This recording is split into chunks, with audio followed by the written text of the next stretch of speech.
ప్రతిఘటన టీవీకి స్వాగతం. క్షణక్షణం మీకోసం. మహిళా సాధికారతకు ఖమ్మం జిల్లాలోని కొందరు ఆదర్శ మహిళా ఉపాధ్యాయులు సరైన నిర్వచనం పలికారు.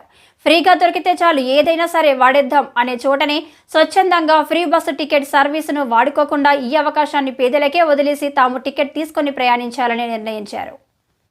ఈ ఆదర్శ ఉపాధ్యాయులు ఖమ్మం రూరల్ మండలం ఎం వెంకటపయ్యం జిల్లా పరిషత్ ఉన్నత పాఠశాలలో పనిచేస్తున్న మహిళా ఉపాధ్యాయులు శనివారం సాయంత్రం కాంప్లెక్స్ మీటింగ్లో ఉపాధ్యాయులందరూ కలిసి ఫ్రీ బస్సు ఫ్రీ టికెట్ మనం వాడుకోవద్దని డిసైడ్ అయ్యారు.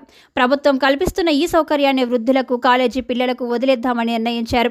తద్వారా టీఎస్ఆర్టీసీ భవిష్యత్తు కోసం ఇంకా పలువురు ఆటో కార్మికులు ఉపాధినిస్తూ వారి కుటుంబాలకు సాయంగా ఉందామని ప్రతిజ్ఞ చేశారు. మహిళా ఉపాధ్యాయుల నిర్ణయం ప్రశంసనీయమని పలువురు కొనియాడారు.